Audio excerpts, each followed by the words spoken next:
Bismillahirrahmanirrahim. Assalamualaikum warahmatullahi wabarakatuh. Sampailah kita pada materi kedua dari rangkaian kelas daring ragam pendekatan arsitektur Islam.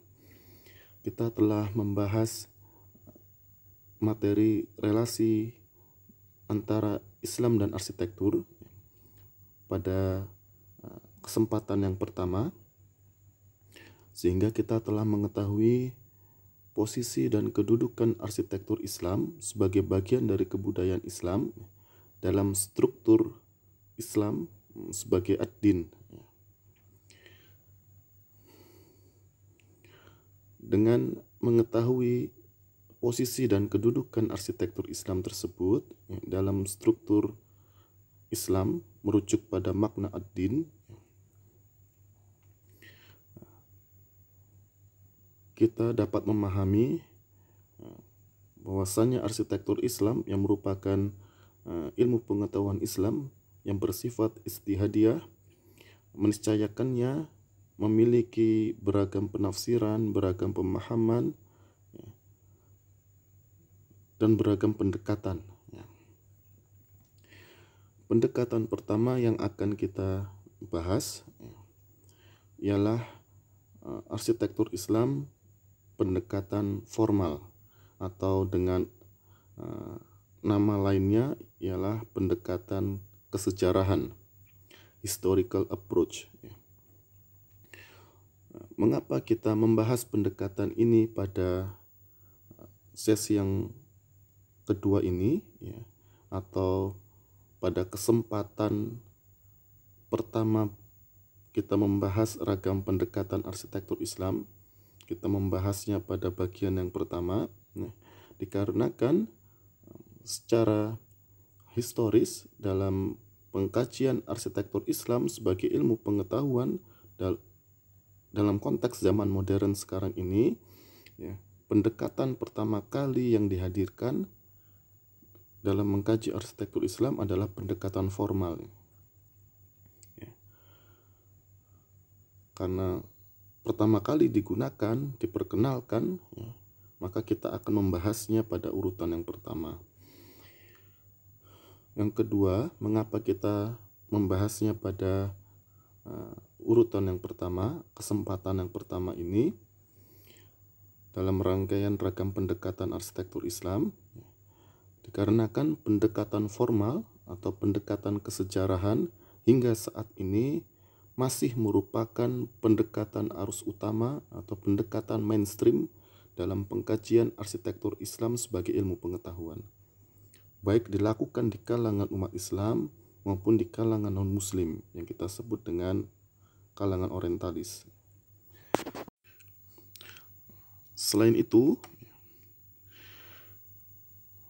dinamakan pendekatan formal dikarenakan pendekatan ini dalam mengkaji arsitektur Islam menekankan pada aspek form, bentuk, yang merupakan aspek artefak dari arsitektur Islam.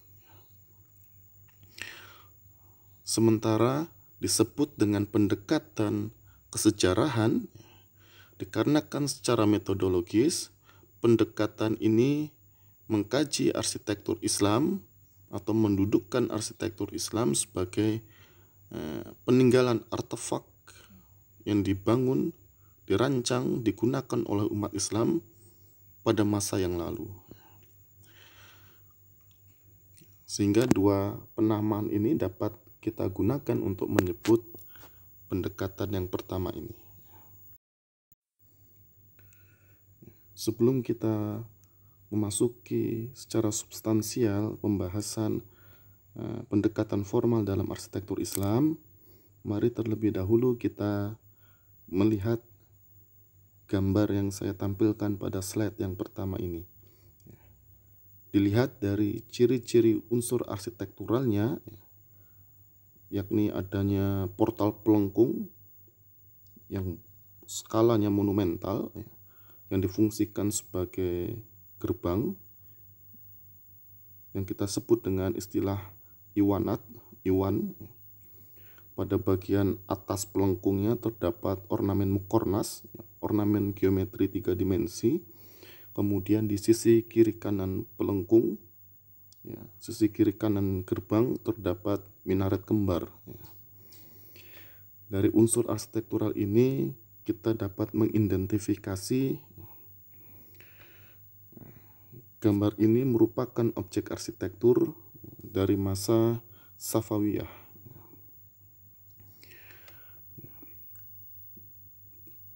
Dari bentukannya yang sampai hingga hari ini terus diduplikasi di berbagai wilayah oleh umat Islam, dikarenakan secara persepsi kolektif umat Islam mengidentifikasinya sebagai salah satu ciri khas arsitektur Islam. Bentukan semacam ini menggugah ketakjuban. Kualitas arsitekturnya dinilai sangat tinggi, memuaskan panca indera, khususnya secara visual. Sehingga bentukan atau unsur arsitektural seperti ini hingga hari ini tetap digunakan oleh umat Islam dan diidentifikasi menjadi bagian dari arsitektur Islam. Sekarang mari kita renungkan sebuah ayat di dalam Al-Quran, yakni surah Al-Hajj ayat ke-46.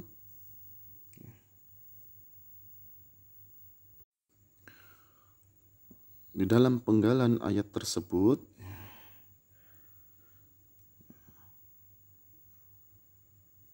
terdapat redaksi, karena sesungguhnya bukanlah mata yang buta, tetapi yang buta ialah hati yang di dalam dada. Saya selalu meminta dan mengajak khususnya kawan-kawan mahasiswa arsitektur, tradisi membaca Al-Quran, tilawah Quran, 1 juz 1 hari, ini merupakan kegiatan yang sangat bagus sekali. Tetapi mari kita coba selain mengejar jumlah halaman yang kita baca setiap hari, mari kita renungkan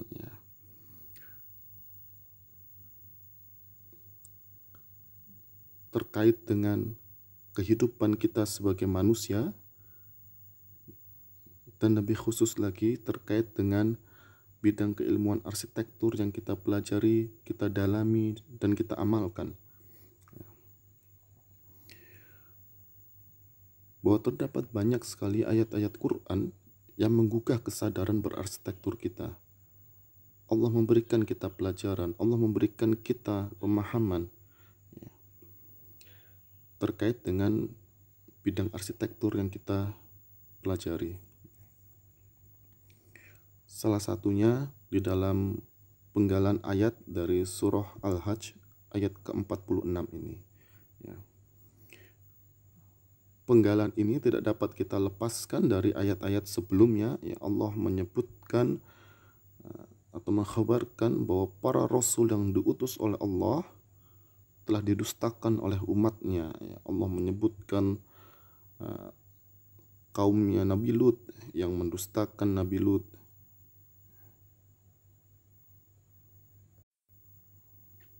Nabi Ibrahim, Nabi Musa yang juga turut didustakan oleh umatnya. Kemudian Allah timpakan azab kepada masyarakat itu yang menghuni suatu negeri, sehingga hancur berkeping-keping bangunan di negeri itu. Ketakjuban terhadap arsitekturnya luluh lantah seketika ketika Allah mengazab negeri itu karena masyarakatnya zalim, mendustakan Rasul yang telah diutus oleh Allah. Di ayat 45 Allah juga mengkhabarkan negeri yang dihancurkan oleh Allah itu menjadikan sumur-sumur ditinggalkan, istana-istana yang megah, yang besar ditinggalkan. Kemudian Allah melanjutkan di ayat ke-46, menggugah kesadaran kita, tidakkah kita berjalan di muka bumi ini dengan hati yang terbuka, memperhatikan sekeliling kita.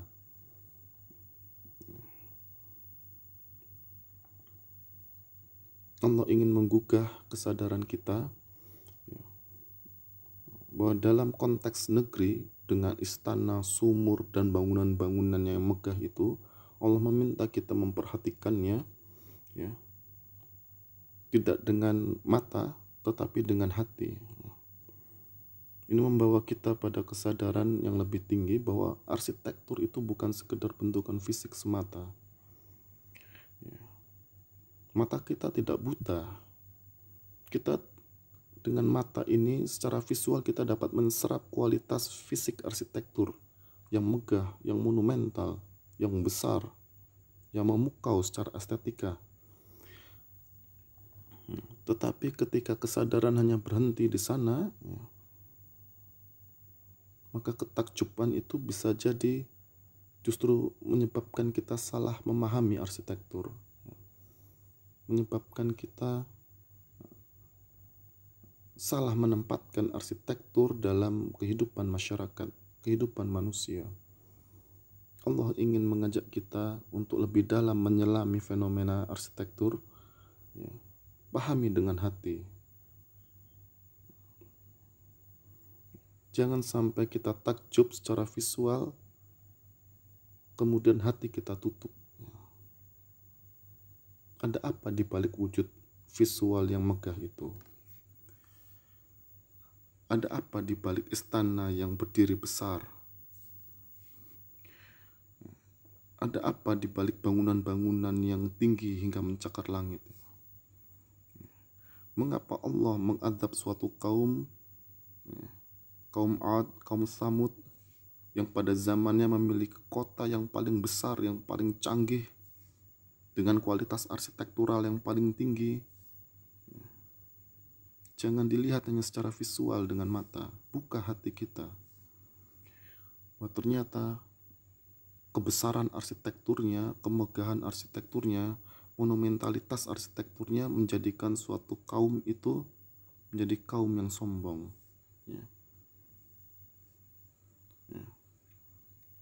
Ditolak kebenaran dari Allah dan direndahkannya rasul-rasul yang telah diutus oleh Allah.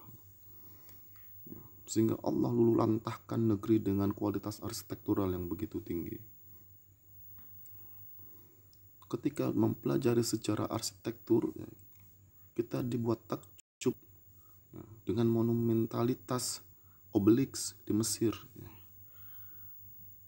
dengan monumentalitas piramida di Mesir, di Giza. Mata kita tidak buta, kita paham itu dari segi fisik arsitektural, memang memiliki kualitas yang tinggi. Tetapi Allah meminta kita untuk naik pada kesadaran yang lebih tinggi, buka hati kita. Ada apa di balik megahnya Obelix dan piramid yang merupakan karya dari Fir'aun yang menentang kerasulan dari Nabi Musa, sehingga Allah azab Fir'aun. Ini menjadi perenungan kita bersama yang mempelajari, mengkaji, mendalami, dan mengamalkan arsitektur Islam untuk kita dalam memahami fenomena arsitektur. Dalam kita merancang arsitektur, kita tidak hanya menggunakan mata lahiriah, kita tidak hanya mendesain yang sesuai dengan kaidah-kaidah estetika formal, tetapi kita bisa meningkat pada kesadaran yang lebih tinggi. Buka hati kita.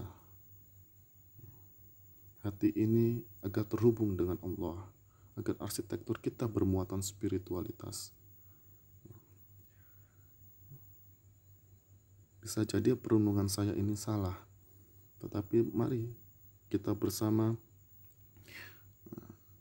merenungi ayat-ayat Al-Quran yang merupakan wahyu yang datangnya dari Allah, terutama berkaitan dengan arsitektur Islam yang kita coba pahami. Dikaitkan dengan penggalan surah Al-Hajj ayat ke-46, ya. Mari sekarang kita renungkan perwujudan unsur arsitektural Iwanat, ya, yang megah, mewah, monumental, ya. Kalau kita lihat secara visual dengan mata lahiriah kita, tentu kita akan takjub. Tetapi mari kita tingkatkan kesadaran, buka mata hati. Ada apa di balik kebesaran artefak arsitektur ini? Apakah kita membutuhkannya?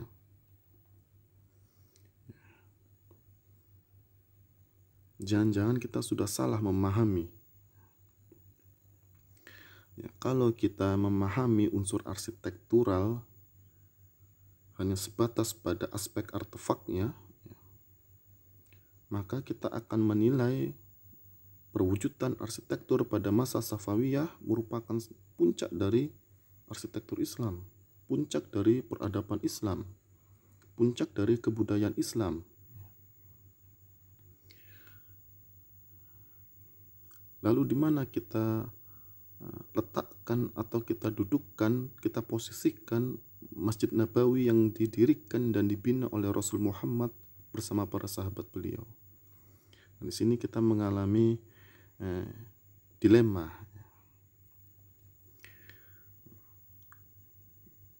Kalau kita melihat perwujudan arsitektur dari aspek artefaknya, ya, dengan mata lahir saja, ya, akan mudah sekali kita mengambil penilaian, ya, arsitektur yang didirikan pada masa Safawiyah, masa Turki Utsmani, masa Andalusia merupakan puncak dari arsitektur Islam.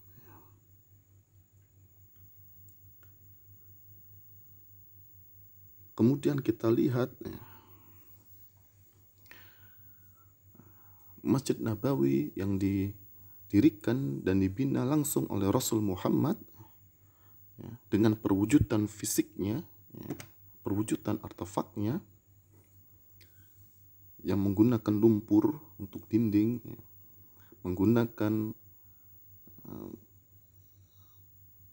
tiang kurma yang sudah tidak lagi produktif, ya, tidak lagi berbuah, kemudian atapnya dari pelepah kurma. Kalau kita hanya menilainya dengan mata lahir saja, akan dengan mudah kita mengambil penilaian, ya, Masjid Rasul kualitas arsitekturalnya sangat rendah, sehingga bukan merupakan puncak dari arsitektur Islam, bukan puncaknya peradaban Islam, bukan puncaknya kebudayaan Islam, hatta didirikan dan dibina langsung oleh Rasul Muhammad. Nah, ini kalau kita memahami fenomena arsitektur hanya dengan mata lahir saja. Akan berbeda kalau kita membuka hati kita. Kalau kita memahami fenomena arsitektur dengan mata hati, kita buka hati kita akan tergugah dalam arsitektur Islam. Lalu apa indikator dikatakan arsitektur itu merupakan puncak dan tidak?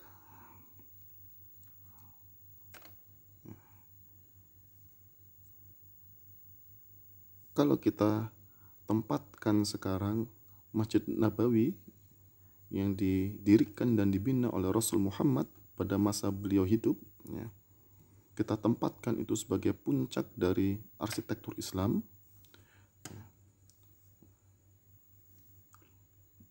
dikarenakan kedudukan beliau sebagai Rasul, ya, tentu kita tidak akan berbicara aspek artefak, ya, yang secara faktual memang sederhana.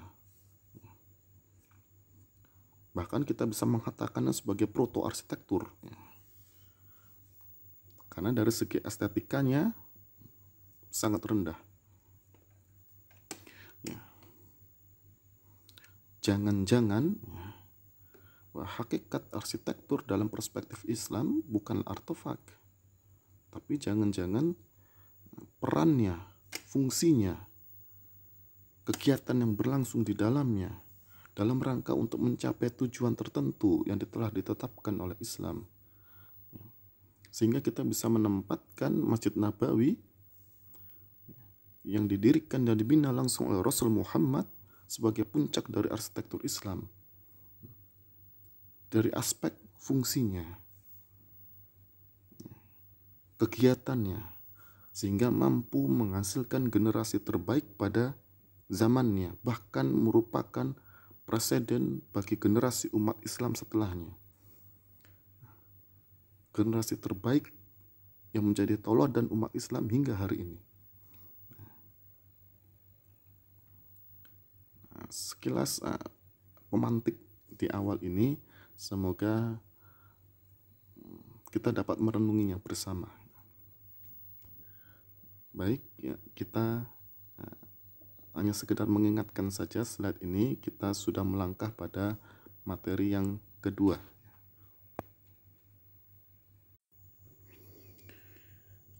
Ya. Membahas pendekatan formal atau pendekatan kesejarahan dalam arsitektur Islam tidak lengkap kalau kita tidak merujuk pada Profesor Robert Hillenbrand dengan buku beliau yang berjudul Islamic Architecture, yang hingga hari ini menjadi salah satu buku atau referensi utama untuk mempelajari arsitektur Islam. Profesor Robert Hillenbrand di dalam buku tersebut, beliau menggunakan kosakata Islamic Architecture yang kemudian dikutip oleh penulis-penulis di Indonesia. Istilah Islamic Architecture diterjemahkan menjadi arsitektur Islam. Nah, ini menarik. Padahal Hillenbrand tidak menggunakan istilah Architecture of Islam, tetapi Islamic Architecture yang diterjemahkan menjadi arsitektur Islam. Sementara ahli yang lain, yakni Creswell, keduanya sama-sama dari Inggris,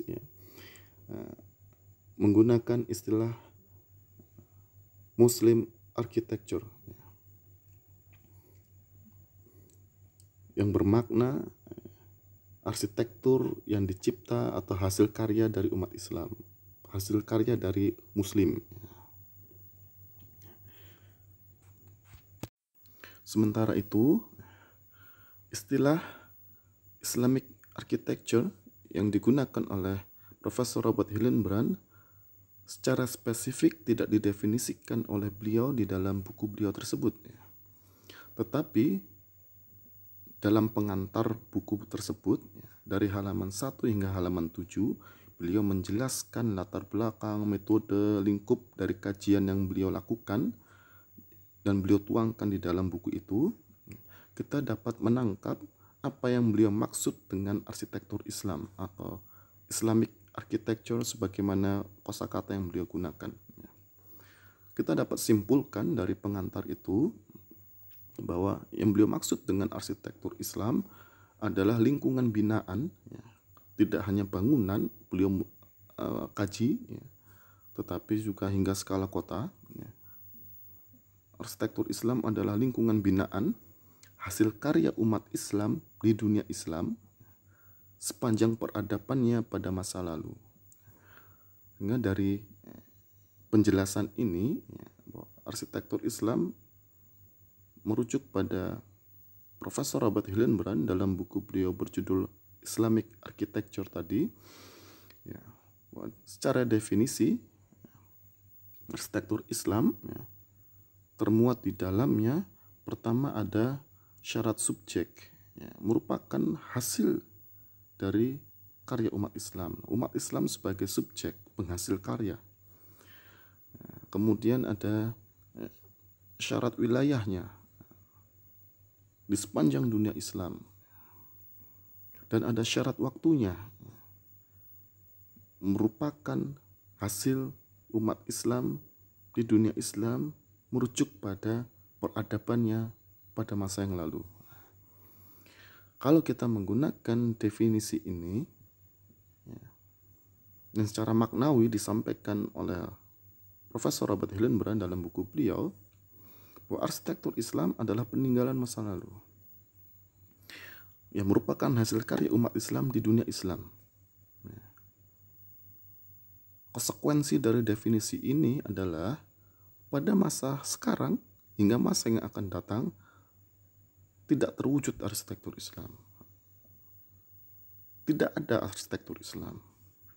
Tidak ada lagi yang disebut dengan arsitektur Islam. Mengapa? Karena syarat waktunya merujuk pada masa lalu.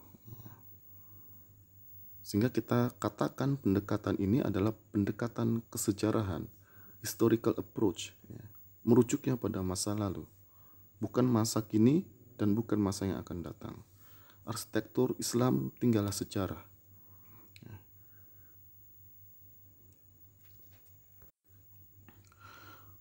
Masalah ditemui terkait dengan sejauh mana lingkup dari dunia Islam dan dimulai sejak kapan peradaban Islam di masa lalu itu.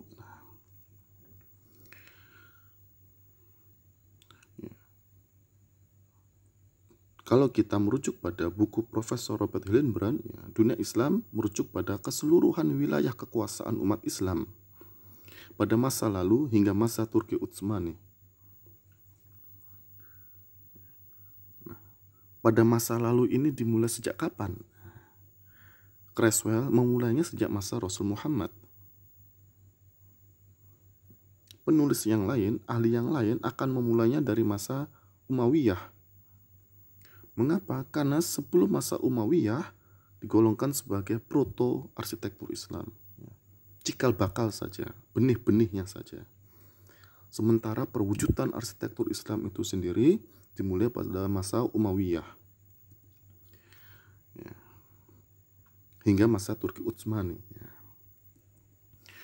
Ciri khas dari pendekatan formal atau pendekatan kesejarahan ini dalam memahami arsitektur Islam yang merupakan hasil karya umat Islam di dunia Islam sepanjang peradabannya, menggunakan perspektif evolusionisme dalam kebudayaan yang merupakan ciri khas cara pandang kalangan antropolog, bahwasanya kebudayaan manusia berawal dari wujud yang sederhana, kemudian seiring waktu mengalami perkembangan hingga mencapai wujud yang semakin kompleks hingga mencapai puncaknya. Dengan pendekatan kesejarahan atau pendekatan formal ini, maka benih-benih arsitektur Islam itu dimulai di masa Rasul Muhammad. Itu bukan puncak dari arsitektur Islam, sebatas benih. Walaupun Creswell mengakui itu sebagai awal. Yang kemudian seiring waktu mengalami perkembangan. Ketika umat Islam berhasil membuka Syam, memasuki kota Damaskus, umat Islam mempelajari perwujudan arsitektur yang besar peninggalan dari Bizantium. Kemudian ketika umat Islam memasuki Persia, umat Islam pun mempelajari arsitektur Persia, sehingga arsitektur padang pasir secara perlahan mewujud menjadi arsitektur yang monumental, megah, besar. Lalu di mana puncak dari arsitektur Islam dengan perspektif evolusionisme kebudayaan ini? Puncaknya tentu saja bukan pada masa Rasul, puncaknya pada masa Andalusia di barat dan pada masa Safawiyah serta Turki Utsmani di timur. Ditandai dengan kompleksitas perwujudan artefak arsitekturnya.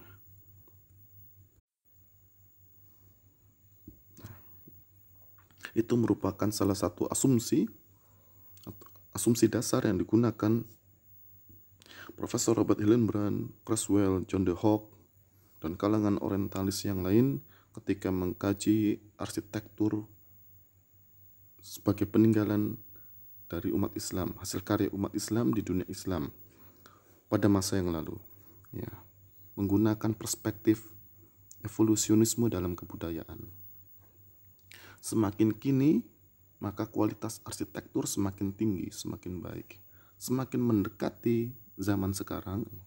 Tentu saja akhirnya pada masa Turki Utsmani itulah puncaknya. Semakin baik arsitektur itu, semakin berkualitas arsitekturnya. Asumsi dasar yang lain ialah menempatkan arsitektur Islam sebagai ilmu pengetahuan yang sifatnya objektif. Objektif di sini berarti objektivisme.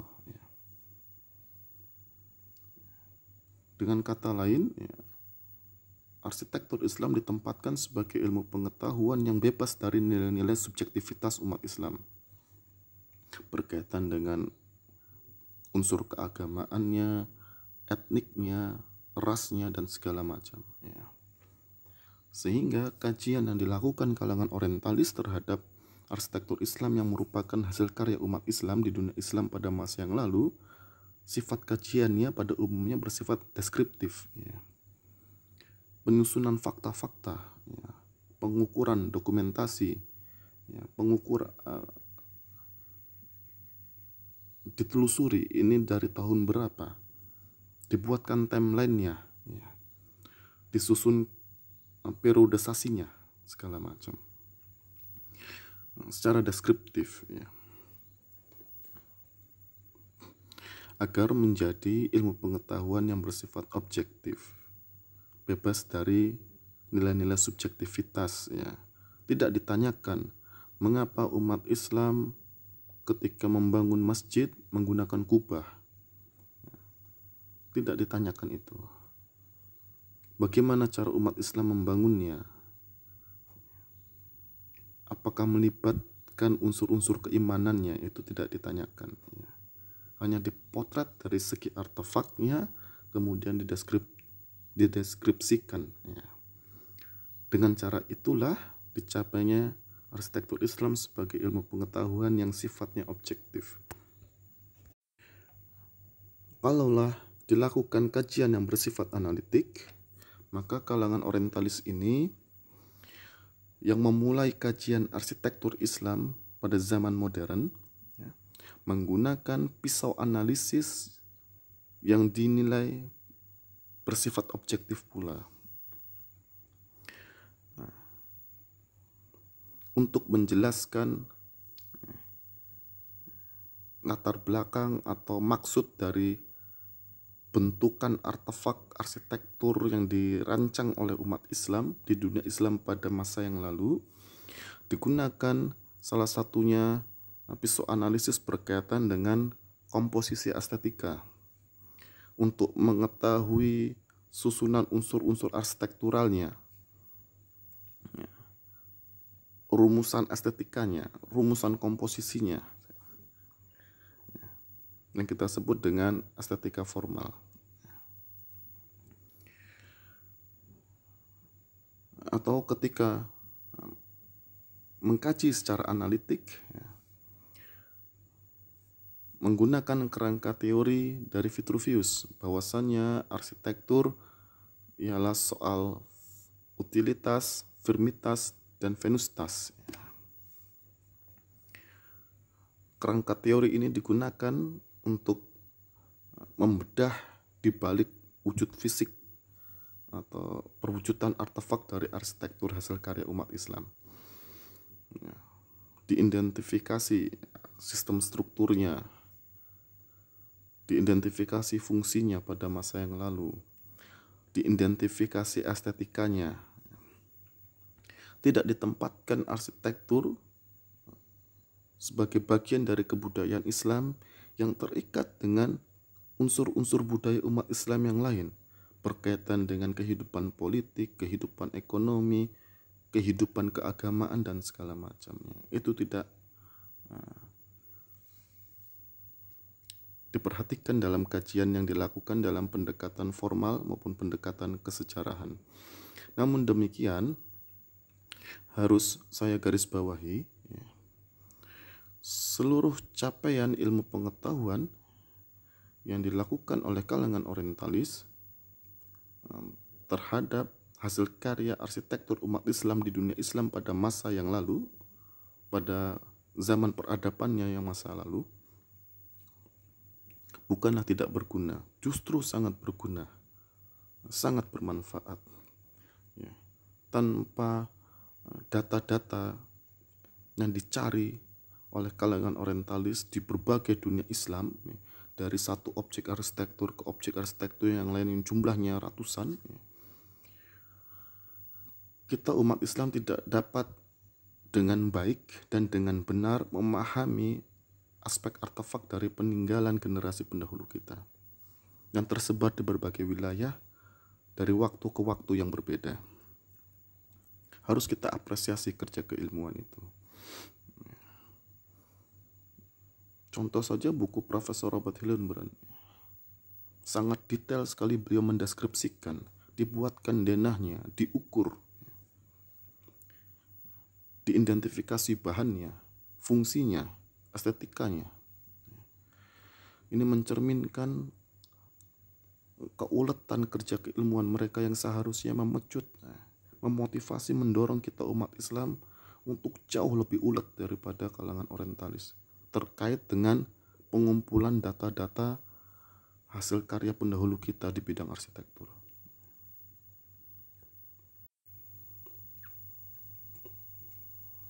Lalu apa indikator yang digunakan kalangan pengkaji arsitektur Islam dengan pendekatan formal atau pendekatan kesejarahan ini untuk menyatakan suatu objek arsitektur atau suatu unsur arsitektural merupakan bagian dari arsitektur Islam atau tidak? Dari berbagai referensi berkaitan dengan pendekatan ini, kita dapat menyimpulkan dua indikator yang digunakan. Pertama, bahwa objek arsitektur atau suatu unsur arsitektural digunakan oleh umat Islam secara merata di berbagai dunia Islam. Dimanapun wilayah yang dikuasai umat Islam, objek arsitektur itu ditemui, atau unsur arsitektural itu ditemui. Nah, indikator kedua adalah masalah konsistensi dalam suatu periode atau dalam beberapa lintasan periode, objek arsitektur atau suatu unsur arsitektural itu konsisten dibangun, digunakan, dicipta oleh umat Islam. Jadi indikator yang pertama berkaitan dengan ruang kewilayahan tersebar merata di seluruh dunia Islam. Kemudian indikator kedua berkaitan dengan waktu. Konsistensi digunakan, dicipta, diterapkan dalam periode yang panjang atau dalam suatu periode. Kita ambil contoh. Masjid, arsitektur masjid dinyatakan merupakan bagian dari arsitektur Islam karena memenuhi dua indikator itu tadi. Pertama, karena di seluruh dunia Islam ditemui masjid, dibangun arsitektur masjidnya. Dari sisi utara hingga sisi selatan, dari sisi timur hingga sisi barat. Baik di Andalusia, di Maghrib, di Mesir, di Syam, di Cina, bahkan hingga ke Nusantara ditemui masjid. Masjid dibangun secara merata di dunia Islam. Indikator kedua, konsisten dibangun. Umat Islam pada masa awal hingga masa akhir peradabannya konsisten membangun arsitektur masjid. Tidak ada satupun periode di mana arsitektur masjid tidak dibangun. Konsistensinya tinggi sekali. Karena akan memenuhi dua indikator ini, maka arsitektur masjid dinyatakan sebagai bagian dari arsitektur Islam. Begitu juga dengan lingkup unsur arsitektural, kubah. dimanapun umat Islam membangun masjid, penutup atapnya adalah kubah. Di Andalusia digunakan kubah walaupun di bagian bawahnya kemudian ditutupi dengan atap limasan. Ketika kita lihat ruangan itu dari dalam, atasnya berkubah. Di Maghrib kubah, di Mesir kubah, di Syam kubah, hingga ke daerah timur kubah. Kubah digunakan merata di dunia Islam. Kemudian penggunaan kubah juga lintas waktu. Dari zaman ke zaman kubah diwarisi sehingga menjadi tradisi dalam arsitektur umat Islam. Dinyatakanlah sebagai arsitektur Islam. Dari indikator inilah kemudian terbentuk persepsi komunal umat Islam, persepsi kolektif umat Islam, bahwasanya suatu unsur arsitektural dinyatakan menjadi bagian dari arsitektur Islam berdasarkan ciri khas perwujudan artefaknya. Digunakannya kubah pada masjid, terdapatnya minaret pada masjid, dilengkapinya masjid dengan mihrab, terdapatnya unsur arsitektural pelengkung pada masjid, ornamen intricate, ornamen arabex, dan segala macamnya.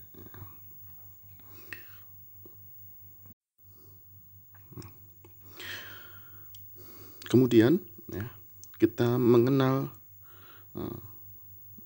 tokoh-tokoh kunci yang memperkenalkan pendekatan kesejarahan atau pendekatan formal dalam arsitektur Islam ini. Sekali lagi, pendekatan ini merupakan pendekatan pertama yang digunakan untuk mengkaji arsitektur Islam pada zaman modern, yang diawali oleh kalangan orientalis dari dunia barat. Ada nama-nama besar yang bisa kita sebutkan, diantaranya John de Hoogh, Creswell, Robert Hillenbrand, dan Godfrey Goodwin. Buku Godfrey Goodwin berkaitan dengan arsitektur Islam pada periode Turki Utsmani merupakan referensi yang sangat berharga sekali. Kita mengetahui bagaimana perkembangan arsitektur Islam pada masa Turki Utsmani sejak masa awal hingga masa akhir. Buku itu patut dipelajari. Tujuan dari kalangan orientalis ini mempelajari hasil karya arsitektur yang dicipta oleh umat Islam di dunia Islam pada zaman yang lalu, pada peradaban yang di zaman yang lalu. Tujuan pertama ialah mengapresiasi arsitektur dari peradaban lain untuk saling mengenal, sehingga kita mengetahui posisi kalangan orientalis ini bukanlah orientalis generasi pertama yang terlibat dalam kolonialisme, dikirimnya antropolog, dikirimnya sosiolog ke tanah-tanah jajahan untuk mempelajari masyarakat yang dijajah dalam rangka untuk menundukkan masyarakat itu. Bukan itu posisi dari John de Hoogh, Creswell, Hillenbrand maupun Godfrey Goodwin. Kalangan orientalis ini merupakan generasi selanjutnya yang berpandangan dengan saling mengenal antar peradaban, antar komunitas manusia, maka akan didapatkan saling pemahaman. Ketika sudah saling memahami, Barat paham Timur, itu non-Muslim paham Muslim, maka dapat diciptakan kehidupan bersama yang toleran, yang harmonis, segala macamnya.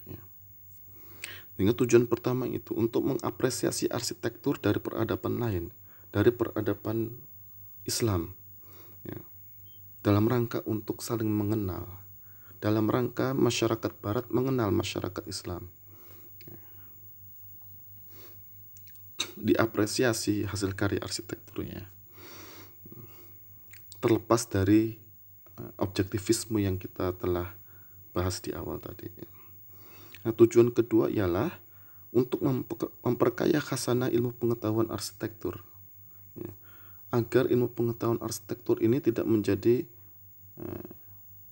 barat sentris, ya, hanya bermuatan arsitektur barat, ya,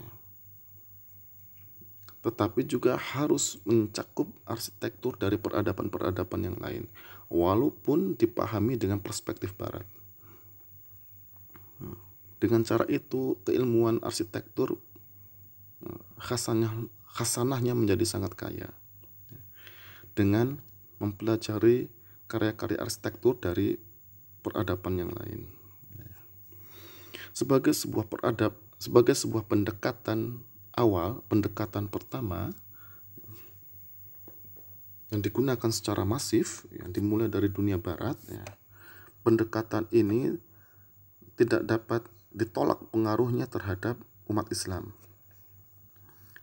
Pengaruhnya begitu besar, ya, terhadap pengkaji arsitektur Islam dari kalangan umat Islam, khususnya pada generasi awal, ya. Sehingga di Indonesia sendiri, ya, kita mengenal nama-nama besar yang mengkaji arsitektur Islam dengan menggunakan pendekatan formal ini. Salah satunya ialah Pak Abdul Rahim. Sejauh ini, buku arsitektur Islam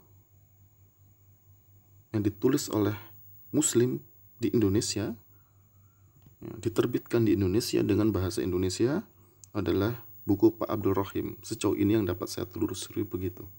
Ya, buku ini berjudul Arsitektur Islam,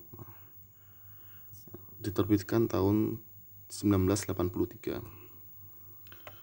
Kemudian ada nama lain lagi, yakni Profesor Yulianto Sumalyo dengan buku beliau, ya, Arsitektur Masjid, buku yang sangat tebal sekali, ya, mengulas perkembangan artefak arsitektur masjid sejak zaman Rasul Muhammad hingga zaman kontemporer sekarang. Kemudian nama yang lain ialah Pak Ahmad Fanani, nama yang tidak asing lagi bagi kita, ya.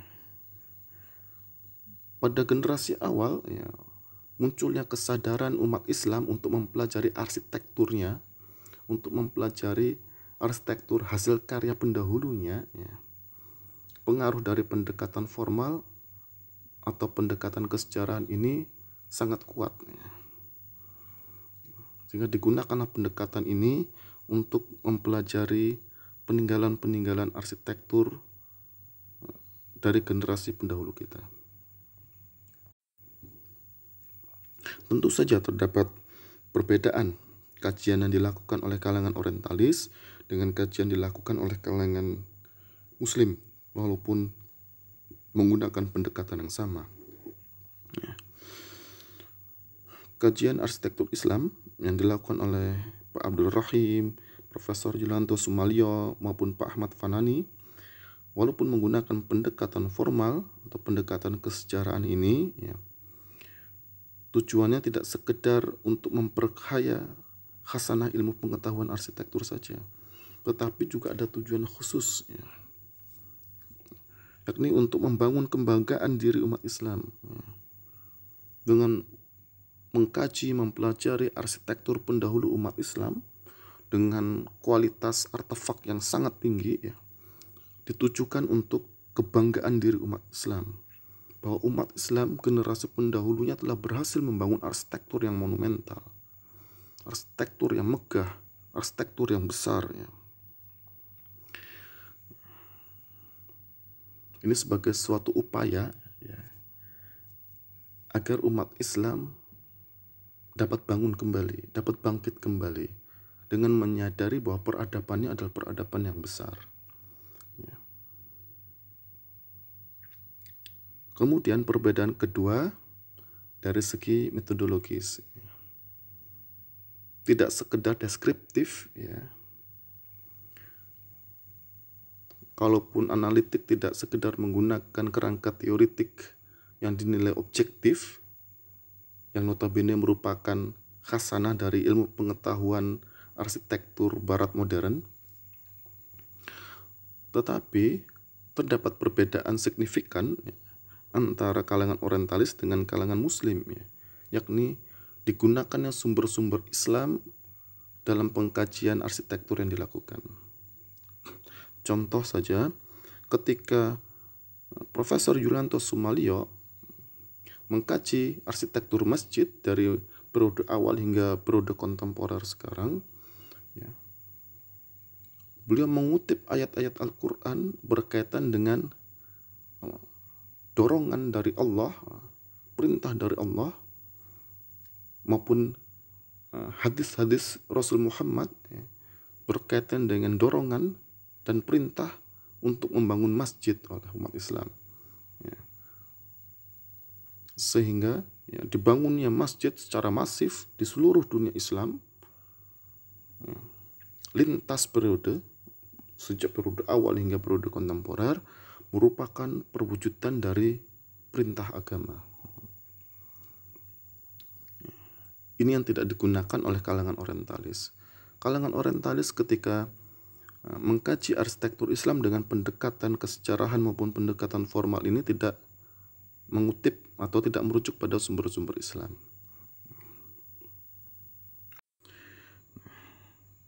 Sebagai pendekatan awal yang digunakan untuk mengkaji arsitektur Islam, yang digunakan secara masif, hingga menjadi pendekatan arus utama hingga masa ini, maka pendekatan formal atau pendekatan kesejarahan ini memiliki capaian keilmuan yang sangat besar sekali, sangat banyak, ditandai dengan begitu banyaknya referensi arsitektur Islam yang ditulis dengan menggunakan pendekatan kesejarahan atau pendekatan formal. Dari beragam referensi tersebut dapat kita simpulkan bahwasanya dalam pendekatan formal atau pendekatan kesejarahan, arsitektur Islam terdiri atau dapat digolongkan berdasarkan stylenya, penggayaannya, dan berdasarkan fungsinya.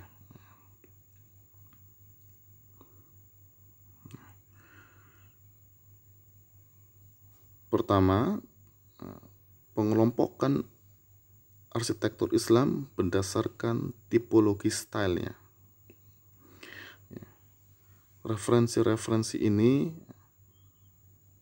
contoh saja dari referensi yang hasil karya Profesor Yulianto Sumalyo dalam lingkup objeknya arsitektur masjid.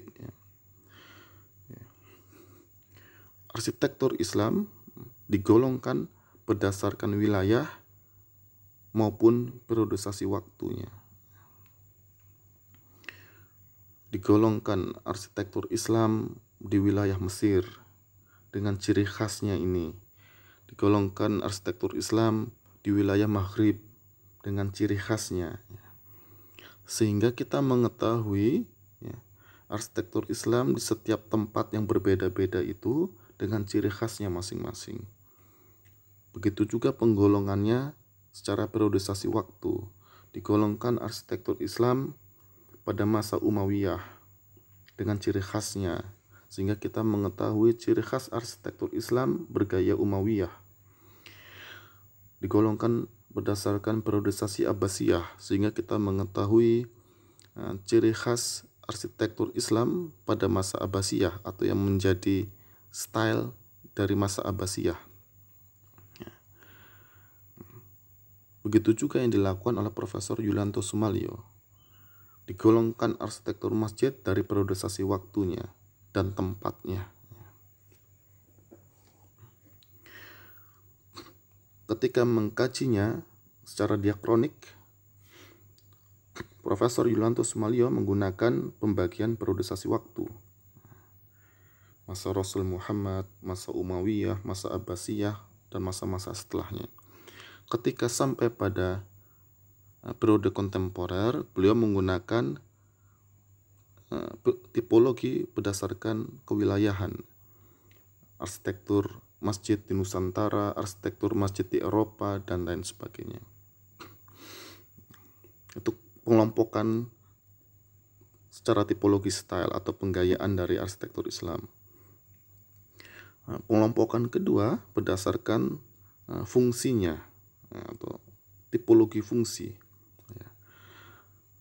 Pak Abdul Rahim dalam buku beliau menjelaskan bahwa arsitektur Islam terdiri dari arsitektur religi, merujuk pada masjid, dan arsitektur non-religi, melingkupi istana, benteng, dan makam. Profesor Robert Hillenbrand membagi arsitektur Islam berdasarkan fungsinya menjadi arsitektur keagamaan, yakni masjid, dan arsitektur kebudayaan melingkupi bazar, karavanserai, jembatan, madrasah, makam, istana, dan kota. Sementara John de Hoogh lebih sederhana, membedakan arsitektur Islam berdasarkan tipologi fungsionalnya menjadi hanya masjid dan istana.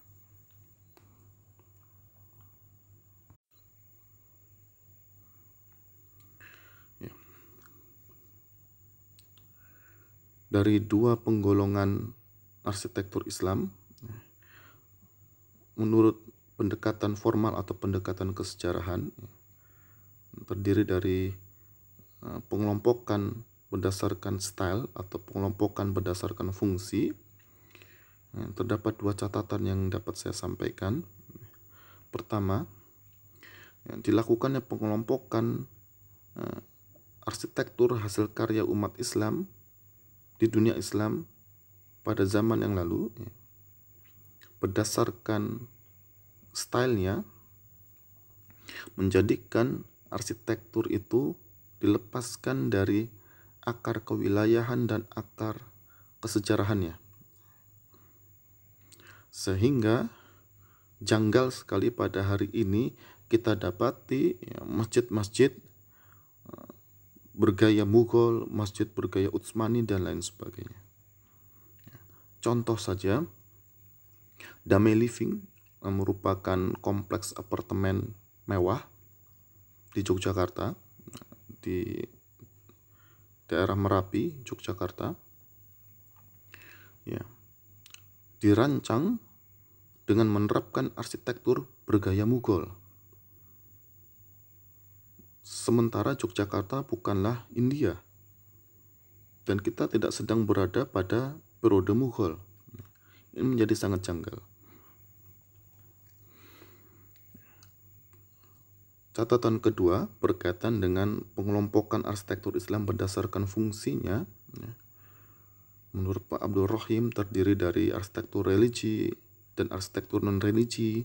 Menurut Profesor Robert Hillenbrand terdiri dari arsitektur keagamaan dan arsitektur kebudayaan. Dan menurut John de Hoogh terdiri dari masjid dan istana. Penggolongan fungsi arsitektur Islam seperti ini berangkat dari pemahaman Islam sebagai sebuah religi yang sudah kita bahas pada materi pertama kemarin, bahwasanya makna religi hanya meliputi credo dan ritus, atau credo, ritus, dan nilai-nilai kehidupan. Yang secara konseptual, istilah religi memiliki konsekuensi bahwasanya terdapat ruang religi di mana religi itu dipraktekkan dan adanya ruang sekular.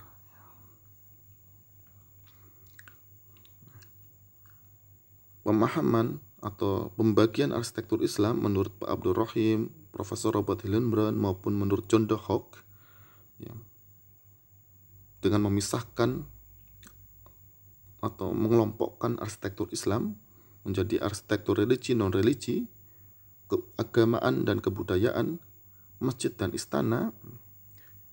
Ini menjadi sangat khas dari makna religi. Ini yang saya maksud, bahwasanya ketika mengkaji arsitektur Islam digunakannya kerangka teoritik dari Barat. Dalam hal ini untuk dilakukan penggolongan atau pengelompokan arsitektur Islam dengan karya yang begitu banyak sekali, digunakan pembagian fungsi berdasarkan makna religi, bahwa ada arsitektur religi, ada arsitektur sekular, ada arsitektur religi, ada arsitektur kebudayaan. Arsitektur religi ialah masjid, dalam dunia barat gereja. Arsitektur sekular ialah istana.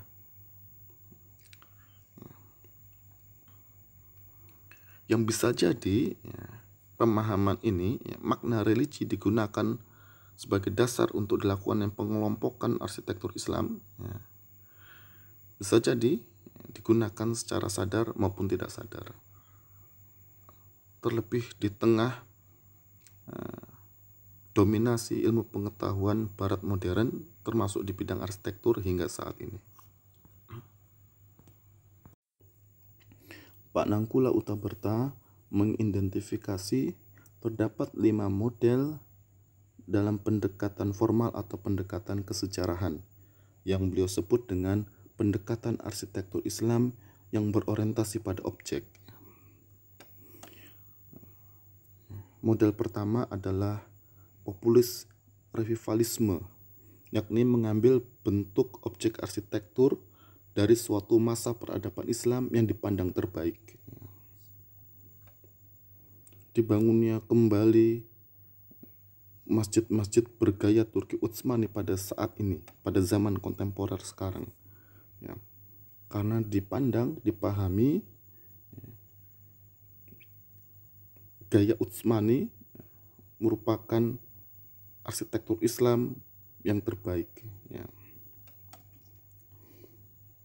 apalagi jika dikaitkan Utsmani identik dengan kejayaan peradaban Islam.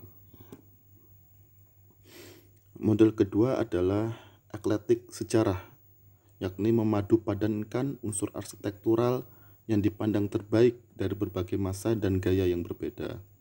Contohnya adalah seperti gambar yang saya tampilkan, Masjid Shah Alam di Malaysia. Kubahnya dengan ciri khas kubah gasing, berasal dari Mughal. Minaretnya yang ramping, kemudian meruncing ke atas, merupakan minaret bergaya Utsmani. Dipadu-padankan unsur arsitektural dari masa maupun dari gaya yang berbeda-beda, yang dianggap unsur-unsur itu adalah terbaik untuk setiap unsurnya. Kubah terbaik merupakan kubah dari Mughal, minaret terbaik dari Turki Utsmani, kemudian semuanya dipadu-padankan dalam suatu komposisi objek arsitektur. Model ketiga adalah regionalisme, mengambil bentukan objek arsitektur yang berakar pada tradisi setempat. Kita kembali membangun masjid di Jawa dengan menduplikasi Masjid Demak. Kemudian model keempat, model metafora, mengambil bentuk objek arsitektur yang menyimbolkan sesuatu yang berkait erat dengan Islam, tradisi dan peradabannya. Seperti kolom masjid yang diserupakan dengan pohon kurma, atau bahkan bentukan objek arsitektur yang diserupakan dengan mushaf segala macam. Model kelima adalah model teknologis, memperlihatkan elemen teknologi bangunan sebagai unsur estetika objek arsitektur. Seperti diperlihatkan sistem strukturnya untuk menonjolkan teknologi bangunan yang digunakan.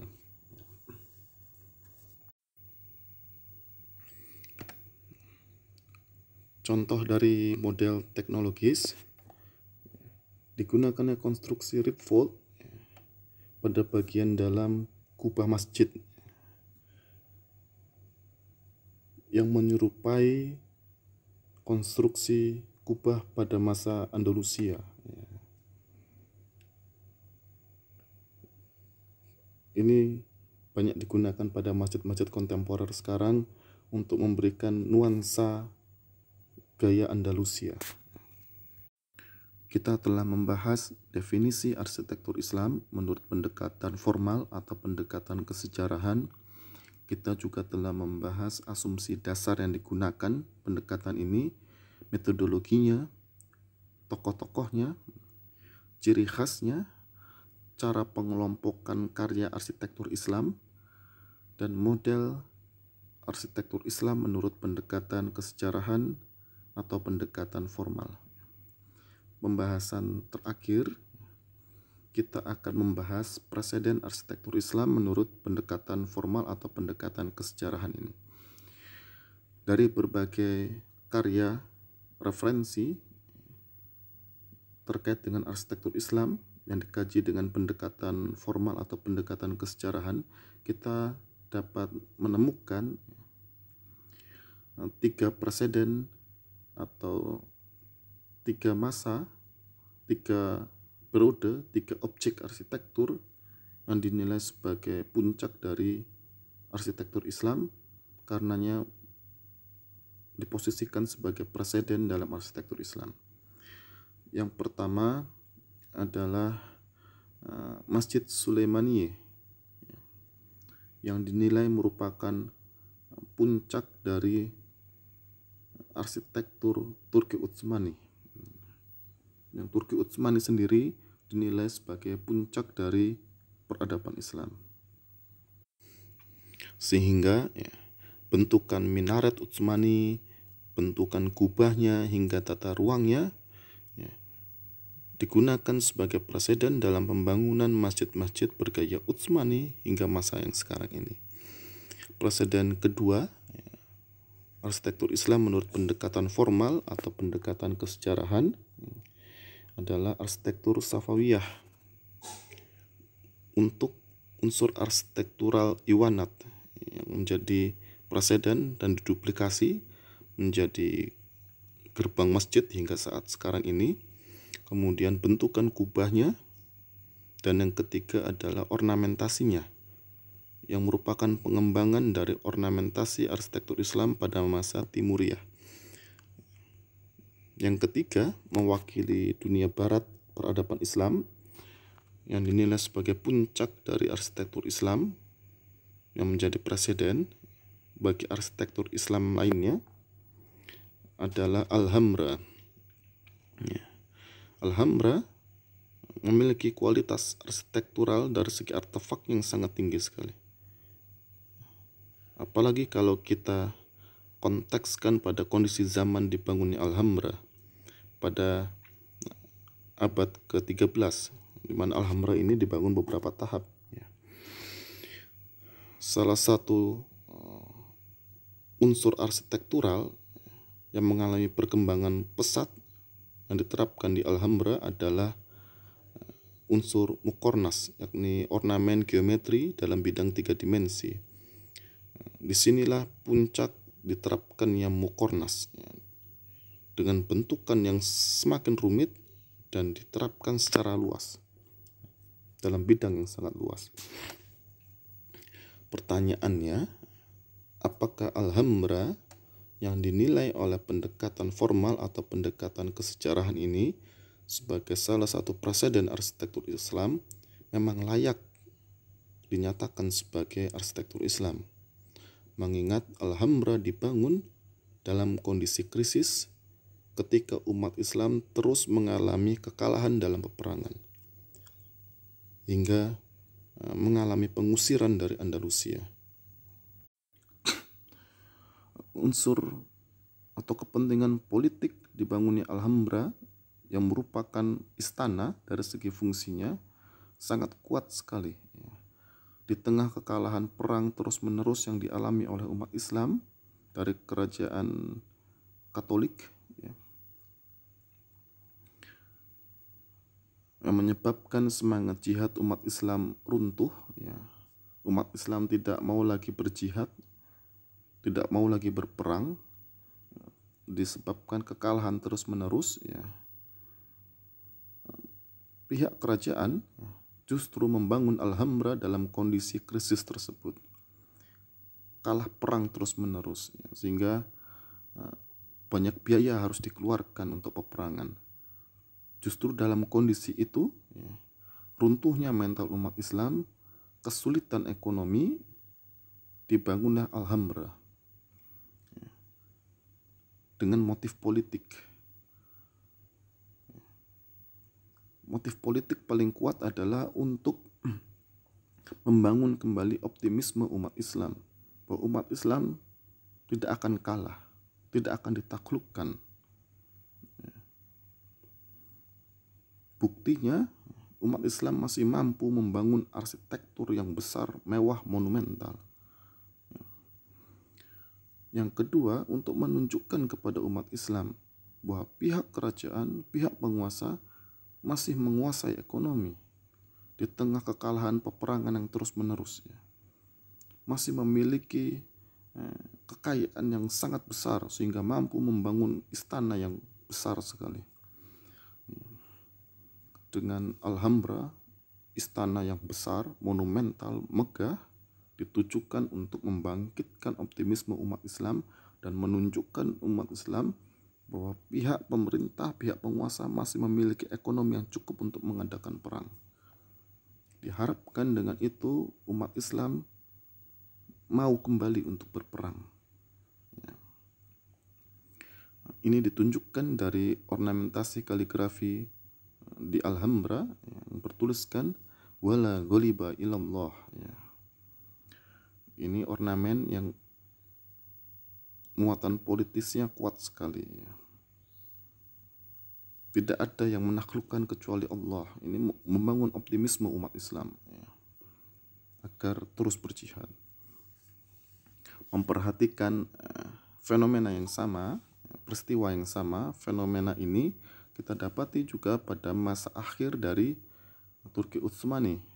Di tengah kekalahan perang terus-menerus, berkurang wilayah akibat diambil oleh pihak musuh, kemudian menjadi wilayah yang merdeka. Pihak penguasa Turki Utsmani justru membangun istana yang megah, Dolmabahçe Sarayı, untuk menandingi kemegahan istana Crystal Palace. Unsur atau kepentingan politik dibangunnya Alhambra yang merupakan istana dari segi fungsinya sangat kuat sekali, ya. Di tengah kekalahan perang terus-menerus yang dialami oleh umat Islam dari kerajaan Katolik, ya, yang menyebabkan semangat jihad umat Islam runtuh, ya. Umat Islam tidak mau lagi berjihad, tidak mau lagi berperang, disebabkan kekalahan terus-menerus, ya.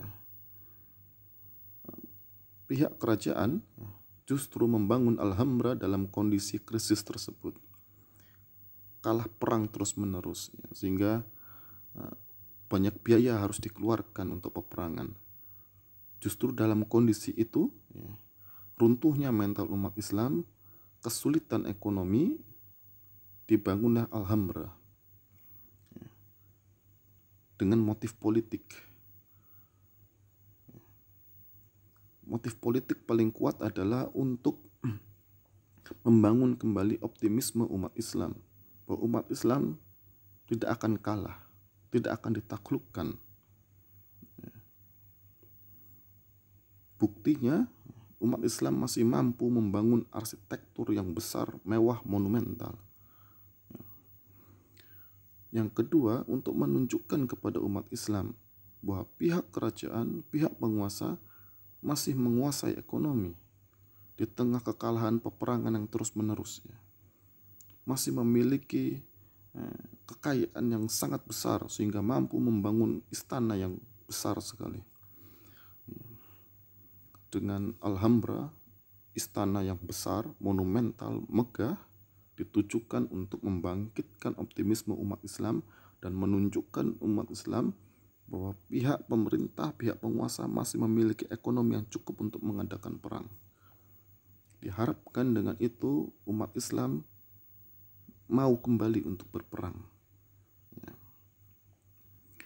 Ini ditunjukkan dari ornamentasi kaligrafi di Alhambra yang bertuliskan wala ghaliba ilallah. Ini ornamen yang muatan politisnya kuat sekali. Tidak ada yang menaklukkan kecuali Allah. Ini membangun optimisme umat Islam agar terus berjihad. Peristiwa yang sama terjadi pula pada masa akhir Turki Utsmani. Di tengah kekalahan peperangan yang terus-menerus yang menyebabkan wilayah kekuasaan Turki Utsmani semakin kecil, banyak wilayah yang memerdekakan diri, pihak penguasa Turki Utsmani justru membangun istana baru, Dolmabahce Sarai, untuk menandingi kemegahan Buckingham Palace di Inggris. Apakah Dolmabahce Sarai layak disebut sebagai arsitektur Islam? Dalam kondisi krisis dibangun, mental umat Islam habis karena kalah peperangan, ekonomi sudah habis-habisan untuk membiayai peperangan dan ganti ruginya, pihak penguasa justru membangun istana yang lebih megah, bahkan untuk menandingi kemegahan Buckingham Palace. Fenomena ini menarik kalau kita renungkan dan kita kaji. Kalau kita menggunakan pendekatan kesejarahan, Alhambra arsitektur Islam, karena dikaji dari aspek artefaknya. Dolmabahce Sarai adalah arsitektur Islam karena dari segi artefaknya sangat indah, bahkan menandingi keindahan, kemegahan dari Topkapi Sarai. Tetapi pasca dibangunnya Alhambra, pasca dibangunnya Dolmabahce Sarai, umat Islam tinggal cerita di Andalusia. Kekhalifahan Turki Utsmani dihapuskan. Ini menjadi ironis. Puncak capaian arsitektur Islam justru terjadi menjelang keruntuhan peradaban Islam. Fenomena seperti ini dapat kita kaji dengan menggunakan pemikiran dari Ibnu Khaldun yang tidak banyak dikenali oleh umat Islam pada zaman sekarang, terutama di bidang arsitektur. Secara singkat, Ibnu Khaldun menyatakan tanda-tanda runtuhnya suatu peradaban ditandai dengan dibangunnya arsitektur paling megah dalam peradaban itu. Yang ini saya sebut dengan hukum paradoks peradaban. Puncak arsitektur justru menandakan keruntuhan peradaban. Kalau kita dapat mengelaborasi pemikiran Ibnu Khaldun, kita akan memiliki teori arsitektural yang orisinil. Demikian pembahasan pada kesempatan kedua ini, yakni arsitektur Islam, pendekatan kesejarahan atau pendekatan formal. Semoga dapat difahami. Jika terdapat kesalahan, saya memohon taubat kepada Allah Subhanahu wa taala. Allahu a'lam bishawab. Wassalamualaikum warahmatullahi wabarakatuh.